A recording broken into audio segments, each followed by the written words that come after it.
I want to start with Foreign Minister bin Abdel Salam, since it all starts in Tunisia. And I really have the same question for everybody, which is, I want everyone's perspective on really two questions. Why did the Arab Spring happen, and where are we now? Foreign Minister. First of all, the Arab Spring happens, and particularly it happened in Tunisia, for the simple reason that we suffered in Tunisia during the last 2 decades from the most despotic and harsh regimes in the region. Ben Ali, like Mubarak, Ben Ali of Tunisia, like Mubarak of Egypt, controls the whole political system and stifles civil societies. It will forbidden all space for personal, private, and public freedoms, and that's why, you know, the revolution started from Tunisia. And I think one of the lessons that may be drawn from the Tunisian revolution is the interconnectedness of the Arab region as a whole. Arabs are not only interconnected in terms of language, geography, they are also interconnected in terms of the feeling of crisis, political and economic crisis. And the main message that has been sent from Tunisia is that political change is possible, that how mighty Ben Ali or even Mubarak after that, Gaddafi, it is possible to shake the political system based on the movement of the masses on the street. And this is the message that has been sent from Tunisia, and it has echoes, or it had echoes in different Arabic capitals, in Cairo, in Tripoli, in Damascus, in Sana'a, and different Arabic capitals. This, as I said before, this is due to the interconnectedness of the Arab world in terms of geopolitical conditions, language, and history, and most of all, the feeling of political and economic crisis. For many years, the region was, you know, stagnated in the name of political stability, maybe since the Second World War, which is in reality not a real political stability. It was, you know, political stagnation and status quo. And now the main challenge is how to build a new consensus of political stability based on the political participation and democracy. So where is Tunisia in that effort to build that new consensus? Where are we now? I think we are in process. We already made good progress in the political sphere. We have an election in 23rd of October. It was the first democratic and transparent election in the modern history of Tunisia, if not in the Arab world, because we are very familiar in the Arab world with elections, with facade election. This is the first time that we don't know exactly what will be the result of the ballot box. So people went to the election, 23rd of October, and we have a constituent assembly, which is, you know, diversified, where different political parties are represented in the assembly, and then we formed a coalition government, which is, I think, an excellent experience, and not only for Tunisia, for the whole region. We are not moving from a political dominance to another dominance, but from one political party dominance to power sharing, when different political parties participated and cooperate in each other. And I think this is very crucial in the beginning of the democratic process, since democracy by essence means overlapping consensus. And we are in process to learn how to make political, you know, consensus between social and political actors. Just a quick follow-up on that. What's been the hardest part about that?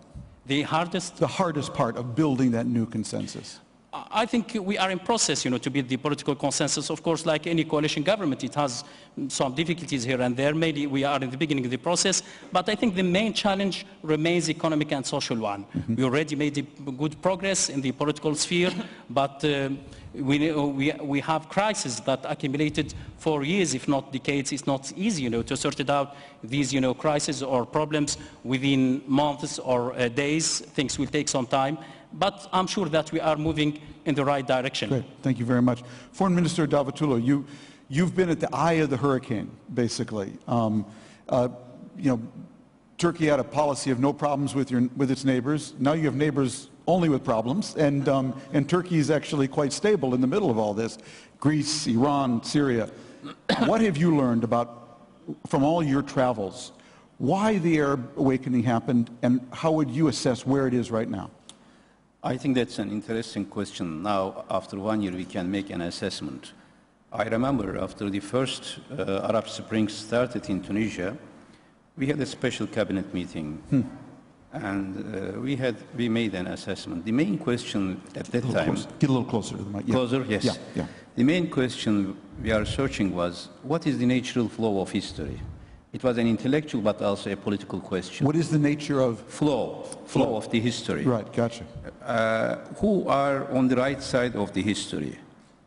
Ben Ali or the masses in Tunisia, or Mubarak and the young generation in Tahrir, and all the other questions later emerged. Our analysis was, this is a natural flow. There is no conspiracy.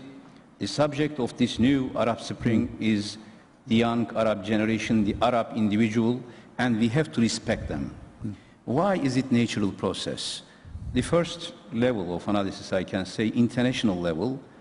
In fact, now what we are observing today in our region is the end of the Cold War after 20 years. The Cold War has ended in Balkans in 1990s. Unfortunately, it continued in the Middle East, yes. Not because of the choice of the masses, but because of the choice of main powers that they opted for stability rather than democracy. Yes. You know what happened in Tunisia. Nahda movement started in 1990s. Yes. Now they are in government, but Rashid Ghannouchi was expelled from Tunisia in 1991. He was not given a chance. So after 20 years, what I called in this analysis the real geopolitical, we had 3 earthquakes in the last 20 years. One geopolitical earthquake in 1991. The second is security earthquake in 2001, 9/11. Yes. And now we are facing an economic political earthquake because of these delays of these processes. And the Arab young generation, they were on the losing side in all these 3 stages. Yes. They were blamed because of 9/11. Yes. They missed the train of democracy in the 1990s. The question now was who?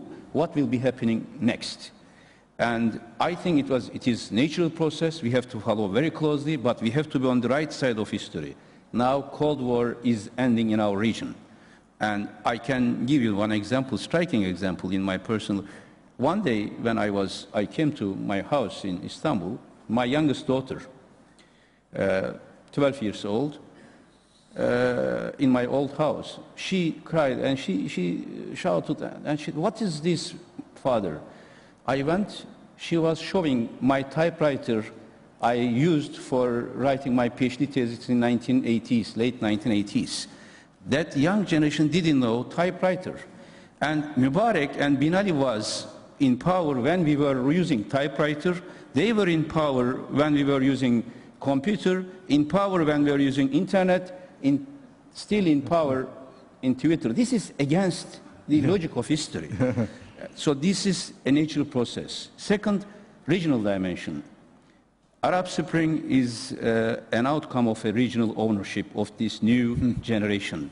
They don't think only as an Egyptian or a Tunisian, although each case is different and there are many Arab Springs in the big Arab Spring. But all those who are in Tahrir or Tunisia or Syria today, they are talking and questioning the existing situation in the region, including Palestinian issue or others, how this regional ownership did emerge because of these new technological innovations, and it created a new awareness. That's why Middle East, Arab region, or our region is always on the losing side. This created a psychological frustration, and they are searching for a new alternative. Third, the national level, the question is simple. Who is the subject of politics in a country? Subject of the politics. One person or the citizens? Citizen. The concept of citizen is emerging. This is something very positive. And after 100 years after First World War, now region is being reshaped in a sense of interconnectedness, as Brother Rafiq mentioned. And the national formation is re-emerging, but this time not only Tunisian or Egyptian citizenship is emerging, but another regional identity or ownership is emerging. So here the question is, why did it happen? It happened because all these processes delayed. Last year, 1st March, I was in another panel in Qatar Al Jazeera Forum 1 year ago, and the title was, "Has the future arrived?" And in my speech I said, it did not only arrive, it has delayed. The future has delayed in this region, and now peoples of our region is trying to catch this history, back the future. And I am, in that sense, I am optimistic. There are many challenges, yes, including our neighborhood. Right. We'll talk about that. If it is a natural process, we have to be creative, we have to be very careful, but at the end of the day, we have to follow the flow of the history. All these challenges now in Syria, for example. Let's save Syria for later, but that's very good. That's a helpful introduction, Foreign Minister. Thank you. Dalia, I want to go to you. Your finger is on the pulse. That's your job. You work for Gallup and the pollsters. And in your own research, why did the Arab awakening happen? And what are attitudes today about it? How have they changed or evolved? Thank you, Tom. Well, I think that if we start in the dawn of the Arab Spring, Tunisia has that distinction, of course, is where it all began, but it also has another distinction, which is that it went up the greatest number of spots on the Stability Index in 2010. Now, why did we get it so wrong? It's because we were measuring what people bought and sold, but we weren't measuring what they were thinking. So we've been tracking attitudes for several years, and what we found was something really unusual. As GDP was growing in these countries, Egypt and Tunisia, well-being was actually plummeting at the same time. Now, why was that? Well, several things. First, as people felt less and less free, they also felt less and less provided for by the state. So the state was neither providing services or freedom. The second reason is that the economic growth was not inclusive. It left a lot of people behind. But the third, and I haven't heard much about it, and I think I have to emphasize it, it was a longing for freedom. We've been asking Muslims around the world, including, of course, in the Middle East, what they admired most about the West since 2001. And among the highest, most frequent responses was liberty and democracy. This is way before the Arab Spring was even a concept. So people have been telling us that they want these basic freedoms for over a decade. And we simply didn't believe them. We didn't truly think that they understood what those things meant. We've been asking people what they would include in a new constitution if they were to write one for a new country, well before this was actually a reality. And over 90% in Egypt and Tunisia said that they would include freedom of speech, freedom of religion, and so forth. So it wasn't just socio and economic factors, it was also a longing for democracy and freedom. Now, where are we now? I think that that's really the important part. What has truly shifted, and I think even more important than the political changes that have occurred, is that at the ground level, people feel responsible. They feel a sense of ownership for their country, no longer as observers, but as actors in what happens to them. In Egypt, 90% tell us that if there's a problem in their community, it's up to them to fix it. So the raised expectations that we often hear are not only of the government, but also of people themselves. They have a sense of ownership. And I just want to end very briefly on how we should understand the rise of Islamist parties. I think there's a lot of confusion about what that means. What we find in both Egypt and Tunisia is this: whether people support liberals or Islamists or something else, their priorities for the next government are exactly the same. They are not moral policing, they are not even socially conservative issues. They are jobs, economic development, and education. So it really doesn't matter who you vote for. The government can agree on what they need to work on. It's not the divisive issues, it's the things that the entire public wants. Well, Mucha, nobody probably has their finger more on the pulse of consumers than Coca-Cola. Did you all see any of this coming in terms of what the trends that you see from a marketing point of view in the Middle East? What is your sense of why this happened, and how is it playing out now economically? How does it impact on a big global brand like Coca-Cola? I'll just sort of start where Dalia left over in terms of being how she explained it very eloquently, I think, and comprehensively. I think the why is, I think, has been discussed a lot, and I think it's, said in another way: lack of trust, lack of governance, lack of social harmony, and lack of sustainable growth. All of those, I think, have contributed and brought us to where we are today. And it was not a question of is it going to happen? It was a question of when. So if you were traveling in the region like we do, we operate 93 factories, employ 65,000 people in that region, in the Middle East and North Africa region, certainly it was going to happen. In terms of what people were saying to us in market research, what they were interested in, the basic intellectual thrust of the youth, particularly the youth. And one other thing that we haven't talked about is women. The power of women in this should not be underestimated. And of course, we all know that women are not represented in the workforce in a meaningful way in the region, but women had a very important role to play here. But here's what I really think the analogy is. If you traveled behind the Iron Curtain like I used to travel a lot in the 1980s, you started to see affordable satellite television technology popping up in balconies from Bucharest to Czechoslovakia to Gdansk to different parts, particularly outside of the core Soviet Union, but in the Comecon countries, but even later in the Caucasus and other places in the Soviet Union. You could see it coming. People were able to understand truly what was going on outside, behind the wall in the West. They could see, they could hear, they could get access. I think wireless technology today had a big role in the how, not in the why, but in the how here. And for the first time in the world, 2.5 billion people are not only communicating, but also socializing. Dalia told me before we came up to the stage that the Arab language has surpassed English now in Facebook.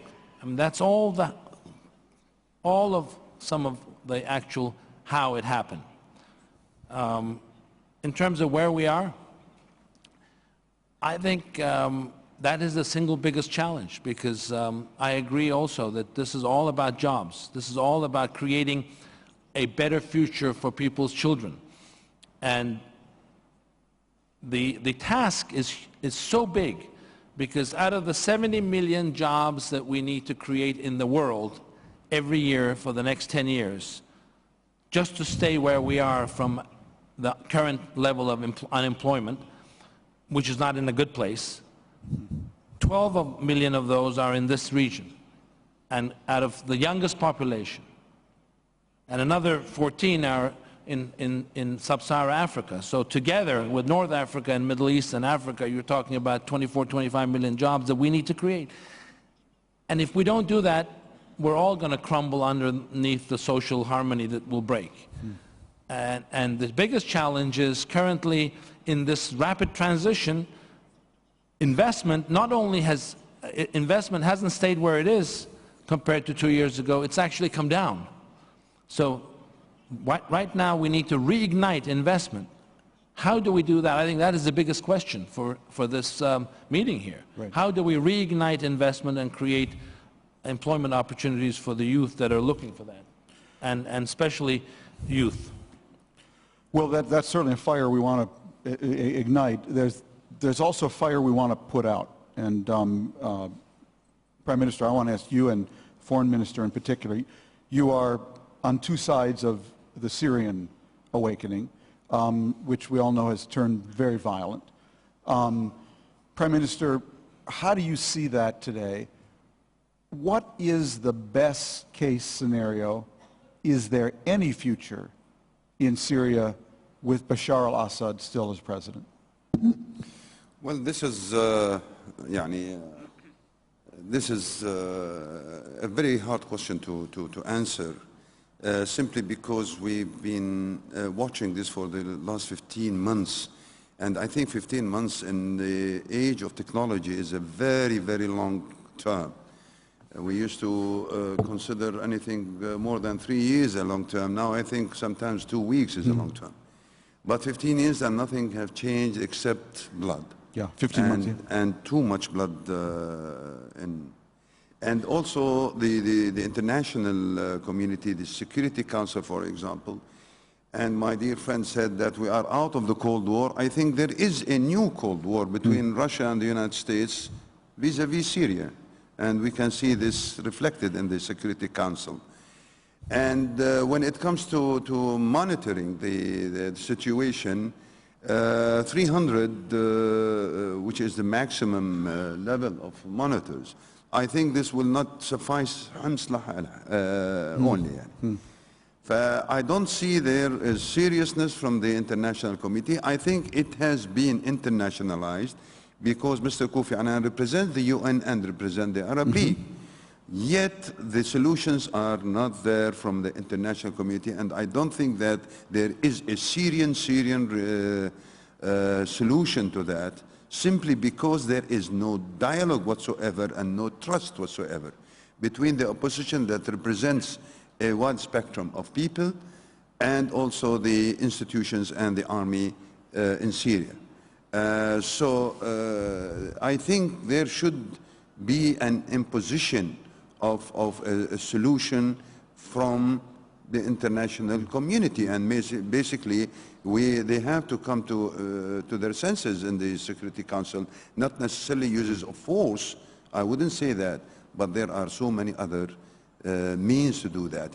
And a country like Jordan is really now suffering, as I mentioned, on the human cost. How are you impacted by it? Very, very big.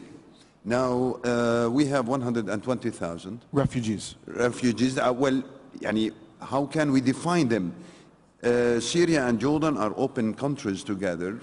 People move freely, and they move without any visas. And but we feel the wave that the number of people coming in doesn't match the number of people going out. Interesting. And that stays, some of them have relatives and so on, but still we can feel that they are now in the country which has a problem of unemployment. They are competing on jobs, and also some environmental problems, and maybe security problems in the coming years. Who knows who infiltrate where? We have to discuss this with the UNHCR and try at least to give them a dignified wait until they finish. But as a matter of fact, we don't see a light at the end of the tunnel. So the duration is a very questionable point, and we think it will prolong sometime. Does Jordan favor arming the opposition? Well, we don't do that, simply because this is a firm position as far as the politics of Jordan is concerned. We never interfered in anybody's affairs, as much as we do not allow anybody to interfere in our affairs.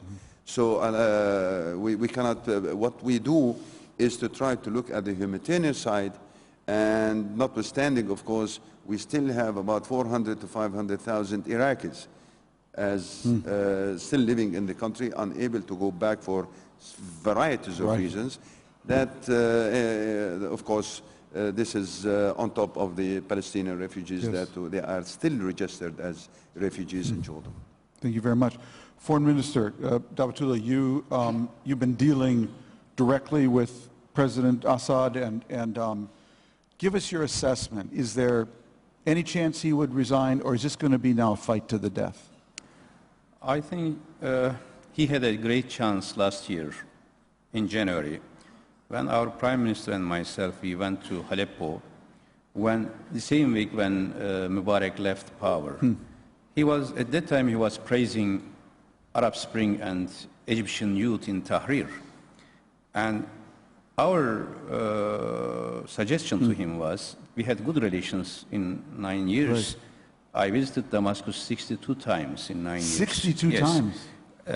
And our hope, after observing what happened in Iraq, our hope was to transform Syrian society in that 9 months through economic reforms, to strengthen middle class, and a gradual change of the system in a positive way.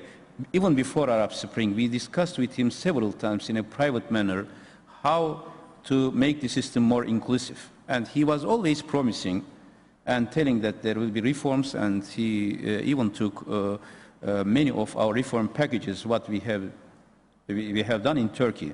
So when we realized that this storm is coming, as I said in our first analysis in Tunisia, we thought that this will be spreading everywhere. And the most challenging one we thought would be in Syria. Therefore, in January we discussed, and again, frankly, I am saying this, he had a popular support at that time. Unlike Mubarak and Bin Ali, his stand against Israel gave him a legitimacy in the sense of dignity of the Syrian society. But he lost that opportunity despite of the fact that in 4 or 5 months, until he used excessive force against demonstrations, we continued to advise and help him how to reform the regime. He promised to reform. And the Syrian people at that time was calling for reform, islah, not change of the leader. His main mistake was to use army against demonstration. We know the army structures in our region. Why did we have a much more peaceful transformation in Egypt and Tunisia? Because army acted very wisely there. Yes. They are more national, inclusive armies. Yeah. In Libya, army was more personal army of Gaddafi, and we had that frustration. And knowing the structure of the security formation of Syria, that controlled mainly 85% of high rank by one group, that was our fear, and the first suggestion was don't use army dealing with these issues. Unfortunately, he used, and that confrontation between army and the people, majority of the people I can say, took all the legitimacy from him and from the system, and people start to think that whose army, whom are they? And he tried to create a misperception as if a few hundred terrorists are creating this. Nobody believes in this. For 10 months, we worked with him in order to convince him to make these reforms. Maybe at the beginning he had good intention to do something, but afterwards, I realized after my visit in Damascus last time, 9th of August, we had 6.5 hours non-stop meeting with him, almost 3.5 hours, tete-a-tete. We discussed everything, but what I realized was a vicious circle in his mind. This is the illusion of the autocratic regimes. They think that if they have 1 more month, 1 more week, 1 more day, they can control the situation fully, then they can go to democracy. Right. And I told him, if you imagine that there is 1 day, 1 time, you will have full security, then you will democratize and reform the country. There will be no day, such a day. If you democratize the system, you will get the support of the people. Unfortunately, this character of the regime created its own trap, and vicious circle has been used, and this was from the systemic side. Meanwhile, they realized the weakness of the international community. Yes. The weakness of the international community was not to unite, to speak one voice, and they tried to close this gap using weakness of the international community in order to gain more time. After so-called ceasefire declared by Kofi Annan, around 2,000 people were killed in less than 2 months. Which type of ceasefire is this? And El Hule has happened, which is a real tragedy. So unfortunately today we have such a psychology. It is very difficult to change. There should be more coherent one voice by international community.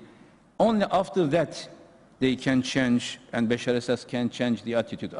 Otherwise, within itself, that illusion of autocratic regime is still continuing, and I don't have any hope from inside the regime by him to go to a process if he realizes there is a real international pressure, and if people of Syria were given the right to have peaceful demonstration throughout the Syria as it was promised by 6-point plan of Annan, then there could be a change. This is the only way what to do. Great. Foreign Minister Abdeslam, you've been through all of this with Tunisia, and previous you were a researcher at Al Jazeera's Research Center. What do you think the world should do now? And in particular, what would you advise President Obama? Well, I'm not in the position to give you advices, but if I'm in such I position... promise we won't let it out of this room. Okay. I think it is crucial to understand the complexity of the situation, mainly in the Middle East. The Middle East with a long-rooted history, complicated crisis. It's not easy to sort it out, all these crises, and what happened in the region is a real wave of political change, and I think there is no escape from such change. This does not mean that revolutions will be an inescapable case in all Arabic countries or the Middle East region, but I think this is a deep, wave of change which expresses and reflects the aspirations and the demands of the people that were accumulated for decades. The aspirations for democracy, for freedom, the lack of, or the feeling of social and economic marginalization. This was accumulated in a political revolution. So what happened in Tunisia and then in Egypt was not just a local phenomenon. It is a real regional phenomenon that will affect the whole political system in the region and the balance of power. What do we do about Syria, though? What do we do about Syria? I think Syria is a complicated situation. We know what happened in Tunisia or Egypt, what happened in Syria is not completely different from what happened in Egypt or Tunisia. We have the same demands, the same aspirations. People who suffered from, lack of democracy, for political freedom. They want, their dignity. They want, their freedom. The only difference is the complication of the social fabric in Syria itself. Tunisia as well as Egypt are more homogeneous society. In Syria, the society is more divided in terms of sects and religion, and the regime is very keen to play the racial and the religious card. Yes. This is the element that complicates the situation. The other element that we are seeing in Syria, regional as well international polarizations. There is a lot of power bid in the region, mainly in Syria, for the Iranians, for other players, regional players, for the Russians or the Chinese who wants to have their position and preserve their position within a complicated balance of power in the Middle East region. So what happened in Syria transformed from a local polarization to a regional as well international polarization. Good. Ahmed, I want to just come back to you, Foreign Minister Davutoglu, just for a second, because this really is now a hot issue for both of you. Should there be a UN force that goes into Syria, takes over the situation? Should we have a no-fly zone, humanitarian zone? Or are we kind of powerless? Should we just sit and watch and hope that one side wins? Well, the good side wins. I think it is a big challenge, and it is a litmus test for international system now. Because UN Security Council, it is interesting, and I agree fully with Prime Minister, His Excellency Mr. Prime Minister, because on certain cases, the Cold War logic is continuing in international system. Sure. The most affected countries in this context are the Arab countries, Arab League and Turkey, yes, the only non-Arab neighbor. And Turkey and Arab League applied to UN Security Council, asking UN Security Council that the situation in Syria is threatening our security as well as the humanitarian situation, and we wanted them to act. What happened? Unfortunately, because of the vetoes, UN Security Council was not able to deliver a strong message. And then UN General Assembly voted the same resolution, and 139 countries supported this. So it is interesting. The most affected countries having one position, the General Assembly, 139 countries agreed on that position, but because of the veto power and because of the internal dynamics of UN Security Council's permanent members, not all, Yes. the process has delayed. And because of that delay, more than thousands of people being killed, and we don't know what will be the next. The first responsibility, and what we are requesting as Turkey and Arab League, is to act very firmly by UN Security Council. We had the consequence of the same delay in 1990s because of Bosnia-Herzegovina. At the end of the day, without such a clear, united position, it will be difficult. But I am sure Jordan has the same. If there is any security risk for us as a neighbor, Turkey has all the right to take all the measure, because as you rightly mentioned, Tom, when we look around now, all of the neighbors are in crisis, not us. Yes. Some economic crisis in Greece or political crisis. And Turkey has a stable, growing economy, political stability, active foreign policy. We want to have a zone of stability around us. And at this moment, before we had good relations with Bashar Assad, because he was some sort of a guarantor for the stability of Syria. But now, the opposite. He is the main cause, or the regime is the main cause of instability in Syria, not the stability. Yes. Therefore, what we need to do is to have a firm, one united position as international community, Thanks and so much. we will be supporting that as Turkey. Thank you. Prime Minister, then I'm going to go down to you guys. Yes, Real quickly, if you could. Just a comment that interests are in play now between big powers. And exactly what happened with Syria, between the General Assembly and the Security Council. 139 and then 2 vetoes. That happened so many times with Israel and the Palestinian issue, that we go to the General Assembly, we get 140, 150, and then the American veto is there. So it happened so many times that it's not a new thing to Syria. The problem now is, one of the reasons, aside from interest, that the world is not moving, or the world community as represented by the Council, is because of the opposition situation. Nobody can be convinced. The Syrian opposition. Exactly. Yeah. Tell us about that. Nobody can be convinced now that there is a unified opposition. And that is the weak link and the weak point on that. And this gives also the regime in Syria some ammunition to do that, because nobody, again, the communication between even the opposition outside and the opposition inside. And even on the military side, there are more than one free army. And I think if they can make their act together, they will improve very much on the backing of the world at large. Thanks so much. So, One sentence on please. On opposition. This has been used as an excuse for inactivity of international community. We should not forget, Syrian people did not have any chance for the last 30, 40 years to get organized. In 15 months, outside Syria, an opposition SNC has been organized itself. We know their weaknesses, but we should not forget that it is not their mistake. I mean, if you bring the best brains for any other democratic society and ask them to establish a political party in 1 year, they will not be able to deliver this. If there is a strong message from international community, I am sure opposition will be better organized. Inside the country, this is also, we have to respect, despite of all these pressures, a people, a nation, for 15 months resisting and defending the same rights.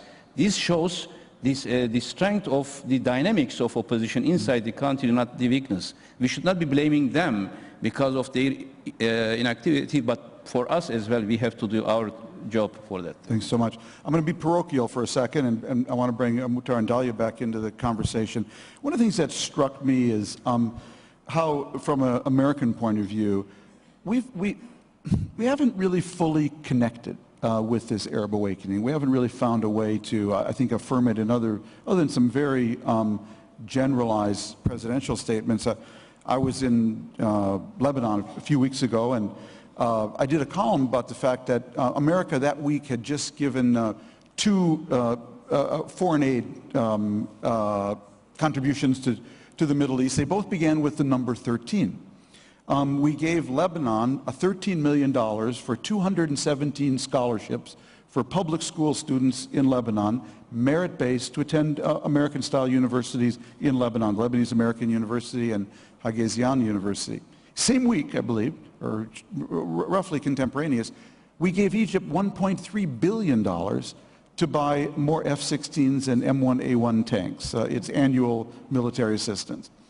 So, as I noted in my column, you know, one was for building people, the other was for killing people, and which was a quote from a Jordanian teacher. It clearly, you know, to be giving still $1.3 billion in military assistance to a country where 56% of the women are illiterate is talk about a Cold War legacy. It's flat out crazy, okay? So how do we, I ask you first and then Muhtar, how do you think America needs to reposition itself now to connect up with these rising aspirations that all of the officials here have spoken about? You go first. Well, I think if I were to advise the U.S. government on how to connect with the Arab Spring, I would make the bold statement that the agency within the United States that should be leading this effort should be the Department of Commerce, not the Department of State. And here's what I mean. When you look at public opinion, there is a tremendous amount of suspicion from aid, period, whether it's military or even economic aid, especially aid to political groups. Yeah. Now, we may disagree or feel that, you know, people don't understand, but that's the reality on the ground. So aiding in this way discredits actually civil society, and civil society is the key to democracy. So we have to actually protect that sense of independence. Where people are much more open to cooperation is in terms of investment and trade and a relationship of partners rather than aid donors and recipients. So where I think we have to shift our thinking is to think of this region as one that we relate to as partners rather than a more paternalistic point of view that has reflected some of the last decade. Muhtar, if you were running an American ad campaign, but not just ads, but kind of projects that Dalia is talking about, how can we connect up with this? I think you know, a good slogan should be no aid but more trade. I think that's a good way to start. And things go better with Coke. That's just a natural outcome. But I would really emphasize two things. One is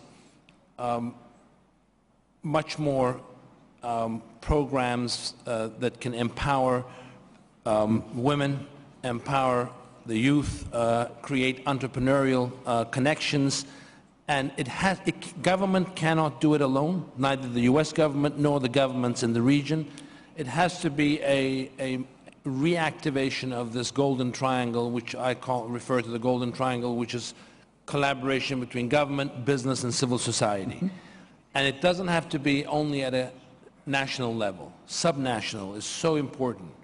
You know, get together with the mayors of the top 20 cities in the region, and let's create technoparks outside of the largest universities or the top 3 universities in those 20 cities. And we need to ensure that those are the things that will actually make the U.S. side understand, not just at the State Department level, but every level, what is needed and how we can actually be a much better partner to a better future that is out there but still very far away from where it is today. Do you have programs like that in your own company, in different countries? Partnership for a New Beginning, which is something that is now operating in more than 10 countries. What is that? That is basically creating much more entrepreneurial exchange between the United States and countries in the region, like Egypt, like Tunisia, like Morocco, like one of the countries is Indonesia, obviously not in the region, but all Muslim countries, something that came out of the speech of President Obama in Cairo 3.5 years ago, and is co-chaired by Madeleine Albright and myself, and there's many entrepreneurial projects, scholarship projects, creating sustainable villages in different parts of Egypt, just to name a few. Different kinds of projects. Social investment, said in another way, which better makes both sides better understand where a better future lies. Terrific. We're going to go to questions in 1 second, but while we get ready for that, Di, I want to ask you a quick question. Have you done any polling about Syria, the situation in Syria, that would be of interest and relevant right now? Yes, I mean, I think the most important finding is that the vast majority of Arabs in this region, their sympathies are squarely with the rebels. And the other thing that I think is important to take note of is, in a region often known for conspiracy theories, the vast majority also believe the Arab Spring is an organic, indigenous movement for change and not something that was brought in by an external power. Terrific. So I think we've got plenty of hands up. We'll just start in the first row here, and please identify. We'll just wait for the microphone, and it's coming up right now. And please just introduce yourself and direct your question. Thank you, John. John Zifos, based in Saudi Arabia. With the exception of Bahrain, generally the monarchies actually weathered the Arab Spring a bit better than the republics. I'd be interested in what you attribute that to. In addition, there's a sense that there will be an evolution with the monarchies. How do you see that evolution taking place? And to what extent do you think Turkey, which combines Islam with modernism, with democracy, perhaps offers a model to the region? I'm going to ask the Prime Minister to take up that question. And with one, I'll just piggyback on it. Faiz, there have been several Prime Ministers before you, because the King has obviously been struggling to push this reform process forward. Why has it been so? What have been the particular hurdles that Jordan hasn't been able to get over to push this forward, and which you are there, I think, in order to jump over? Well, this is part of the overall reform. It was manifested, it was expressed in a political reform, basically, constitutional, new party laws, new electoral law, and so on. I just want to talk about that for a little. So new party law would be, let me just say, so people know, new party law means there'll be, anyone can register. What does that mean, a new party law for a Jordan? Because you have different parties now. We have different parties. We have, let me say, so many immature parties, but with one fully organized and have been around for so many years. The Muslim Brotherhood, yeah. The Muslim, the movement, basically the Action Front. Yeah. And in a sense that they are monopolizing basically the political side of the new emerging centrist parties that need time, basically. But for your question, the King was always talking about overall reform and not political reform. But for those who are vocal, they wanted really to push towards this end, which is the early elections, party law, and so on. But the economic situation, the financial, the distortions in the Jordanian economy is more dangerous and more urgent to be solved than the political reform. We've been witnessing the democracy, if it is manifested by parliament or by electoral bodies and the unions and so on. We have it all. We have a freedom of expression, we have all the websites, we have private TVs now, private broadcasting services and so on. But the economic situation, and mainly the distortions, are not coming from within the country, though we have so many mistakes, definitely we took along the road. But the neighborhood and the hardship that we are facing in this neighborhood, that is creating really financial bottlenecks that we have. So aid, not trade, I agree, or trade, not aid, I agree with that, but sometimes you need some aid to wake up and to go through this trade. Governments come and go. This is part of the democratic process, maybe. It's not necessarily, it's and in our sense, we don't have, I would say, just to answer, we don't have an absolute monarchy, because the king definitely gives the government quite a space to move and to do whatever parliamentary games, if you want, in politics, between the executive and the legislative side. Foreign Minister. Just to say here, in a brief way, I think even kingdoms are not immune from political change. This does not mean that that we see revolutions in all kingdoms, but I'm sure that some kingdoms are more able to reform themselves than others, and we have positive examples in the region. If you look at the case of Morocco, for example, when we have political reform from within the system, we have a new constitution, more democratic and open political participations, new oppositions are in the parliament. I think it sent a positive message to the region that even kingdoms could reform themselves. This does not mean that the revolutions will be, the only way, the only solution to the region. And can I add here one element, and which I mentioned since I was writing my thesis, that kingdoms, maybe, or some kingdoms, to be more accurate, more able to reform themselves than republics. Since the head of the state of the republics is the subject of polarization itself. If you look at Mubarak, at Ben Ali, when the political opposition, were not against, to be more integrated in the political system, they are against, the head of the state and the ruler of the state. I mean here the president, which is completely different to the kingdoms, which is based on traditions, on the line of continuity. So we have to distinguish between kingdoms and republics, but this does not mean that all kingdoms are immune from political change. Political change is a necessity. Thank you. Right there, the young lady there in the white. Yeah. You're one of the ladies.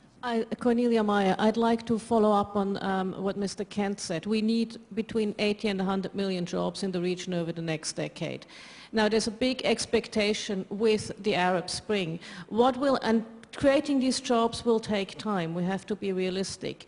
What will take if the people don't see movement on that economic front, and if they don't see it's moving in the right direction, what will the ramifications be? Well,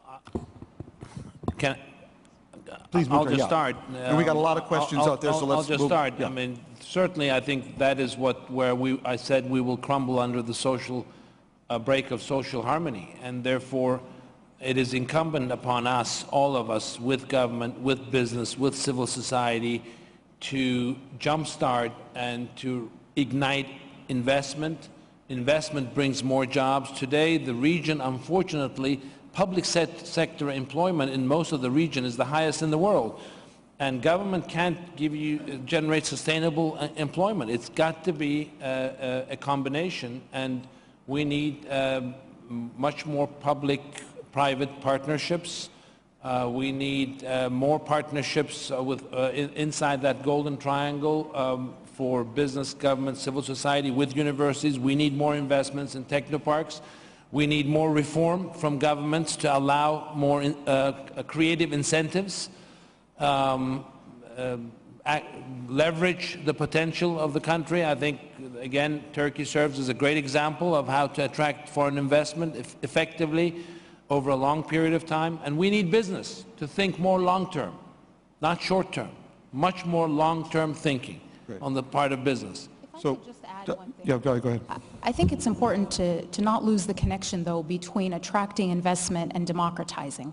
I mean, this is extremely important. As you reduce corruption, as you make things more transparent, as governance and the rule of law is the norm, the more you will attract that investment and that trade. So the two, economic and political development, are very connected. So I want to call on the only person in the room who got 3 million votes in the Egyptian election. All right. Thank you, Tom. Am I allowed to make a comment on a question you have asked? Please. And an answer, Dalia? has made. Your question was about the intervention by the United Nations in Syria. Yeah. It's not a question of a veto or voting. The question is, if the UN decides to intervene, would it be able to continue and sustain such an intervention, or it will fall, as usual, into the hands of NATO? This is a question, and this is the basic thing. If the UN intervention is decided and sustainable, I believe we can make a good case. Right. But as what happened in Libya, it ended up by NATO intervention, and the repercussions were not really favorable. If it weren't NATO forces, do you think there could be an Arab League force, or what would be the alternative? No, we are talking about UN intervention. Right, but So we are not discussing the whole issue. Of course, the Arab League forces or Arab League countries should also be part of such a force. But this is one point. It is the question of the ability of the UN and all other powers to intervene and not at the end say, sorry, we cannot continue, please, NATO, come in. Gotcha. This is very serious. Now, on your answer, Dalia, about partnership, that the United States would better move from high-handed policy, heavy-handed policy, into a policy of partnership. You think the US policymakers are ready to make that shift or able to make that shift? It is basic. If they are capable, then we will enter into a new era of appreciation, and perhaps that would help the US change image and many other negative reaction to their policies. I want to ask you, do you believe, can you tell us of any signs that the US is ready today, or even tomorrow, to move from the current way of conducting policies into a partnership, trade, not aid, etc.?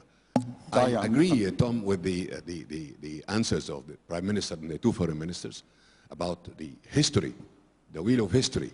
This is a historical change. It is not a spring or winter. It is change.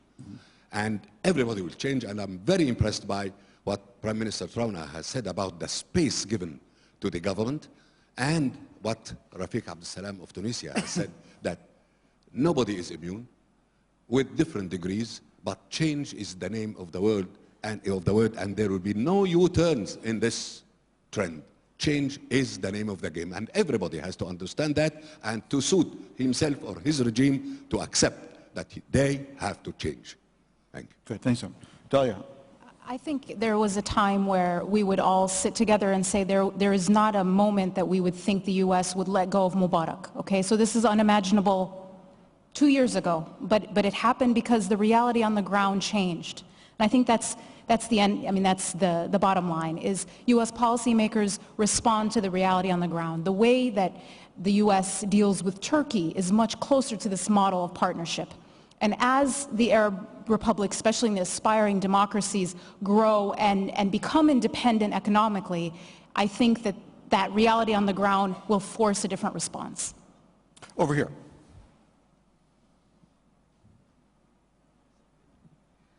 Özgüler'den Mutlu. I'm the Director of Corporate Communications and Environment Policies at Tema Foundation in Istanbul. It's a leading environmental NGO in Turkey. I'm also a board member of City Council in Istanbul. I have a couple of questions addressing to Turkish Foreign Minister Mr. Davutoğlu. During your speech, you briefly mentioned about how Turkey saw Bashar Assad as a model, as a figure of stability, and then how this changed over time. This actually reminded me of a long-standing debate about democracy versus stability arguments, both in the West and in the region. So I was wondering whether this means Turkey will be more in favor of pro-democracy in general and shifting a little bit away from stability versus instability debate. And the second one is related to the dimension of this panel, one of the dimensions of this panel, namely the political and political and economic, enhancing the political and economic role of Turkey in the region. This made me think during your presentations that a dimension is maybe missing in this in this specific question, that is the social and cultural dimension. How do you, Mr. Foreign Minister, evaluate the role of social and cultural impact of Turkey in the region? Because when we are talking about Turkey-EU relations, we know, being an active member of civil society and an activist in my country, I know that relations on the social and cultural front between EU and Turkey has always been on the rise, whereas this is a little bit problematic in this neighborhood. Thank you. Foreign Minister. Thank you. I think that was directed at you. Yes. When we came to power in 2002, one of the main principles we established, and we have always repeated this, the balance between freedom and security. Because this is the basis of all legitimacy.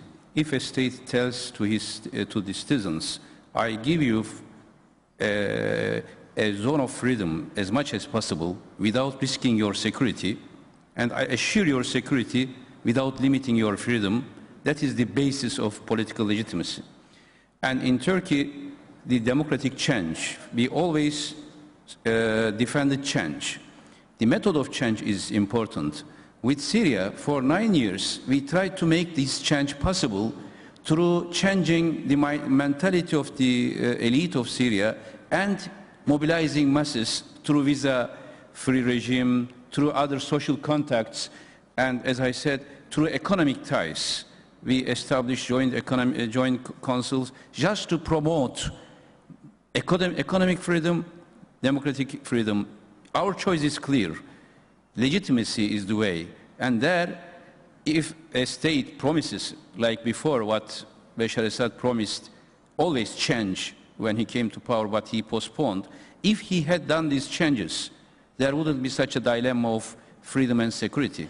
But this is the illusion of, about the question which was raised before, why some people in Arab countries saw Turkey like, not model, but as an example, we never said model, because the autocratic regimes in the region based your legitimacy on 3 basic assumptions. One is, to their people they said, don't ask democracy from us because we are at war against Israel, so there is an extraordinary situation, don't ask democracy. We need a strong army, a strong state, rather than a strong nation with democracy. Second, don't ask democracy, democracy may bring chaos, that's among themselves, chaos. Third, to Western world especially, don't ask us to democratize the country, because if democracy comes, Islamic radicalism will come. That has been these were the arguments. Turkish case falsified all these 3 assumptions. In Turkey, democracy brought stability, not chaos. Democracy brought moderation rather than extremism. And a democratic Turkey was much more vocal against Israel than other autocratic regimes in Gaza or other issues. Important here is when the basic term in the Arab Spring today is dignity. Arab people want first dignity. Of course, economic development is important. Of course, social and cultural rights are important. But at the end of all this economic development and social cultural life, the objective is dignity. And they felt that they lost the dignity. And in Turkish case, they saw a success story getting the dignity back. And that dignity could be achievable only by freedom, by democracy. If you are not free enough to express yourself, nobody will respect you. This is the tool, the main instrument of the machine of change as it was proposed before. Thank you. Ms. Olyan, the first row. Thank you. Lubna Olyan.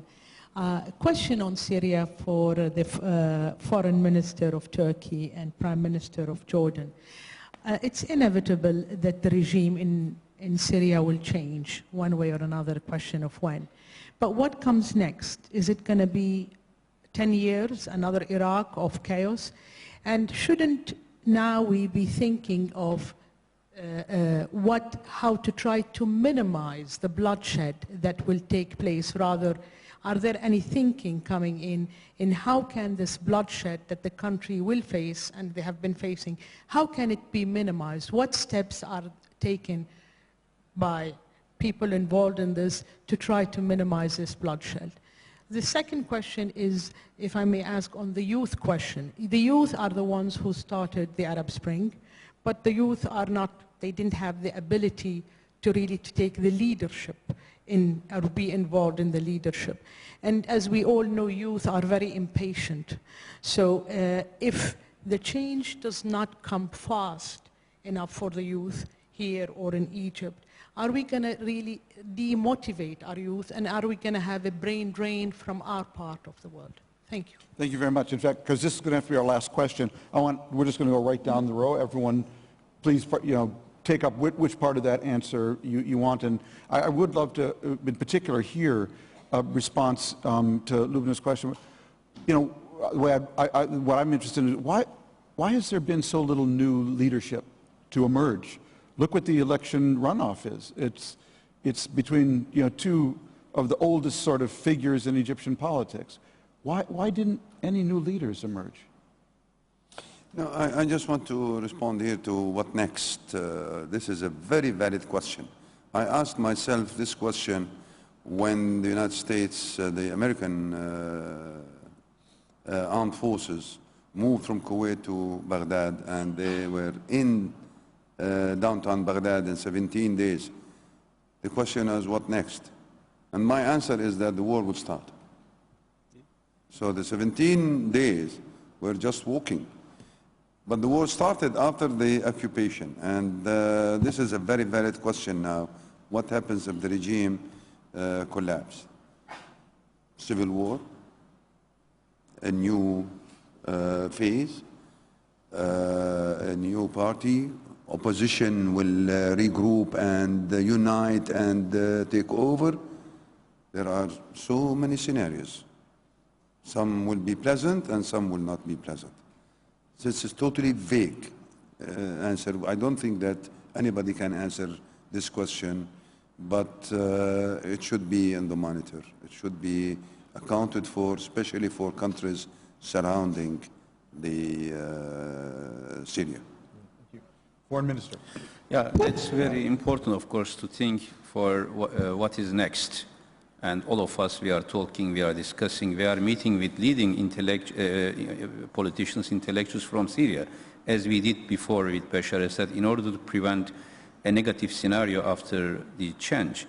But this what is next question may become a trap for us if it creates a disbelief or suspicion about change itself.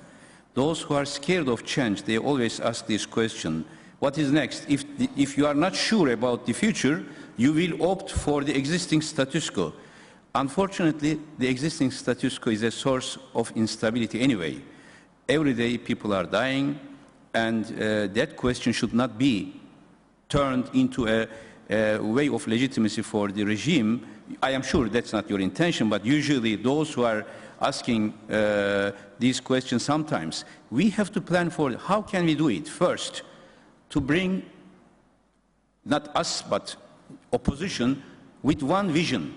Before Friends of Syria meeting in Istanbul, we hosted a meeting of all opposition groups, and they declared a national covenant, how they see the future political system.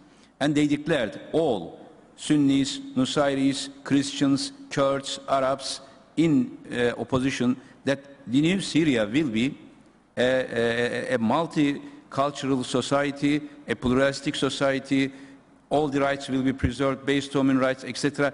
An excellent text. So there is a vision, but how can you make this vision possible? Changing the reality on the ground. The second is how to prevent negative scenarios, like partition or a long-standing civil war. Today there is a civil war. For that, the existing status quo will continue to create more instabilities. For example, when 6 points plan came to the table, we asked certain questions. First we said 300 monitors are not enough. If it was 2,000, 3,000, I mean, in all the cities, that would prevent some oppressive operations, etc. Second, what do we mean by withdrawal from the city? So there are many questions on any program. But first thing one thing we should not forget, if there is a real democratic, fair and free election, that is the only remedy for what is the next. In Egypt, there were several fears what will be happening after the election. If there is something wrong outcome, the next election will be correcting this. First, we should believe in the general common rationality of the people and how to make this common rationality possible through free and fair election. This is the only remedy for what's next. 4 minutes, Abdeslam. Yes, just to continue with what Dr. Ahmed has said before an answer to the last question about the youth participation. I think for decades, democracy was swapped for what is called political stability, which is in reality political stagnation, facade, stability. And crisis, political and economic crisis remains accumulated for decades. And at the end of the day, we ended up with no democracy and no political stability. This is the roots of the crisis, and this is the main cause of revolutions. Behind such facade, stability and political, what is called political stability, we have economic crisis. Demands of the people were oppressed, and at the end of the day, the only way to change is to go through revolution, through mobilization of the masses. So it doesn't work. That's why we are very crucial now. It is very crucial to build a new concept of political stability, which is based on political participation and democracy, no longer based on personal ties with despots here and there in the Middle East, as it was the case in the Second World War.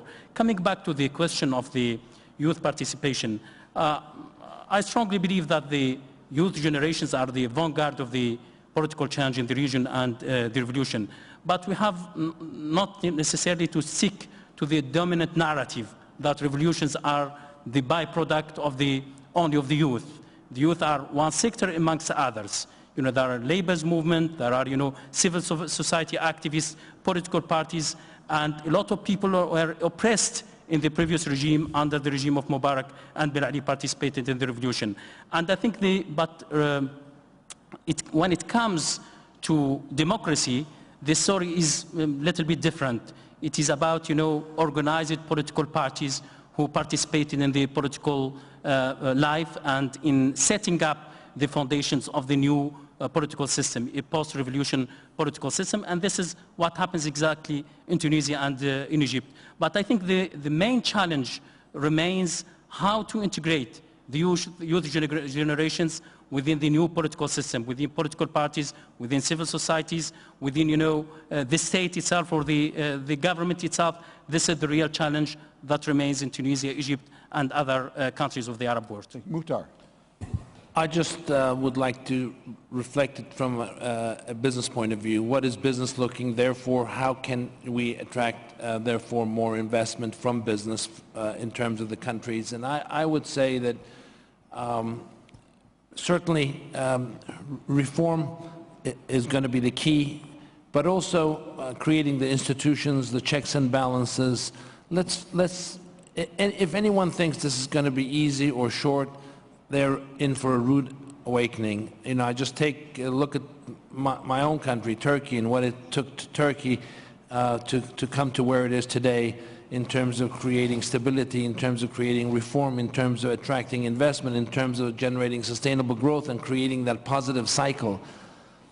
It is going to be difficult. There's going to be a lot of loose cobblestones, and therefore what we need to do is to ensure that there should be investment conferences planned as soon as the reform packages are in place, and business should be invited, creating those golden triangle partnerships.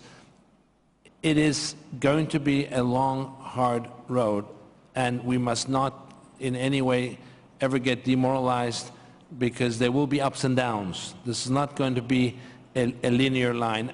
Governance, though, is going to be really one of the critical elements, because transparency and governance.